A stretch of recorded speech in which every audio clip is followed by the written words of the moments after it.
Okay. Here we are interviewing Paul Giles, which is the Operation Director and Designated Individual of BioVault Ltd. Mr. Giles, we would like to ask you a few questions about tissue banking. What was the first tissue bank that opened in England, and when was it? The first tissue bank in England was a public bank. It's the London Cord Blood Bank, operating just on the north of London, and it was opened in 1996. Oh, great. So, quite a long ago. Yes. How are tissue banks accredited in the UK? The tissue banks are now accredited by a new authority, the Human Tissue Authority, who are putting in place all the legal requirements of the Human Tissue Act, which is common across all European countries in various guises.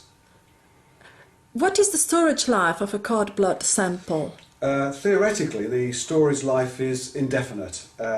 We store at temperatures where all molecular movement ceases, and so effectively the aging process ceases completely.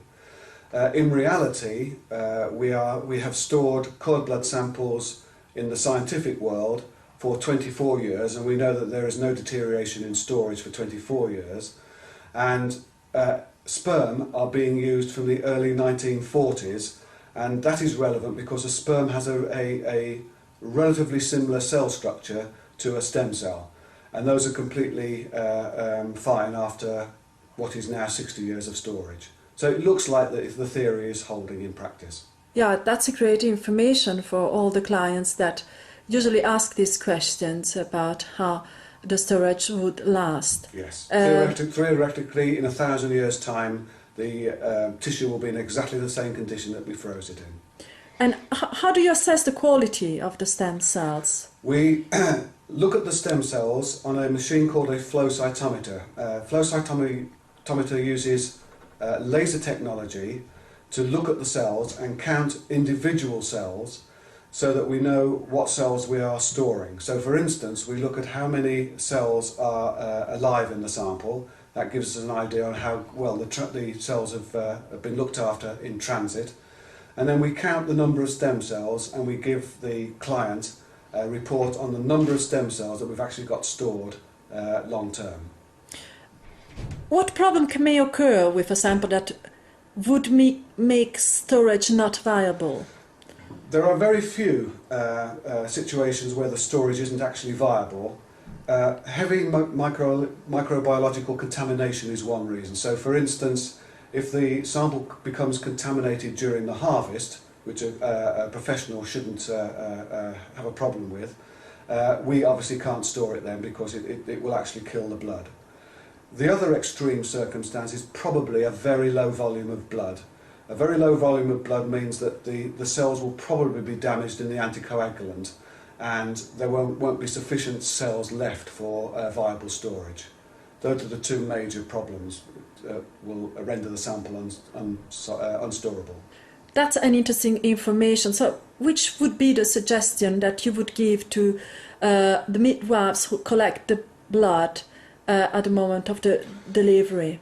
The basic requirement is to collect at least 35 millilitres of blood. The more the better though. So the average placenta should yield somewhere between 35 and 150 millilitres of blood, dependent on the condition of the mother. So we're looking for the maximum volume that is possible. I'm going to have to cough, I'm afraid. Excuse me. That's fine. Is the tissue bank insured, and in which way? Yes, the tissue bank is insured by Lloyd's of London, international insurance organisation. It's insured for professional indemnity and business continuity.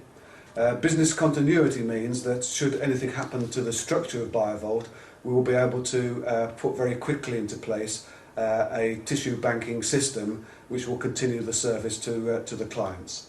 On the professional indemnity side, we're insured on every single occurrence of an error on our behalf for £10 million.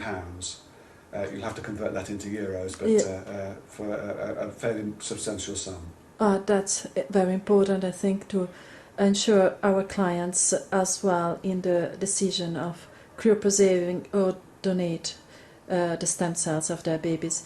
Is it possible to donate stem cells through your bank rather than preserve them for personal use? Yes, it is technically possible to privately to donate a sample to the public organisations.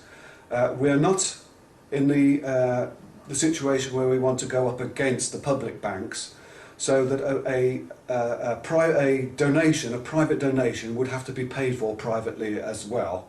Where the public banks work on a different system. The donation is free, but then they charge for the tissue at the end. We work the other way round, where we have to have a payment for initial storage, but then the sample has no cost when it's used at the time of transplant. But yes, it is possible to donate privately in BioVault.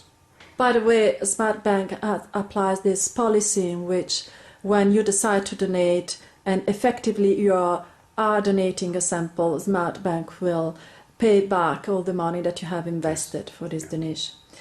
How many banks are able to handle both storage and donation in UK? In the UK, yeah, BioVault, just the one.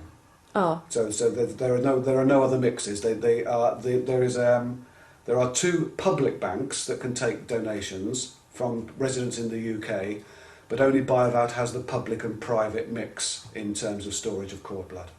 What do you think about the future of tissue banks worldwide, which will be the most successful model in banking stem cells? The most successful model will be the one that actually covers both the public and the private sector, because that will maintain the standards throughout the entire system, the entire sector.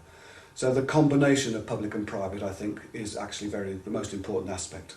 Thank you so much.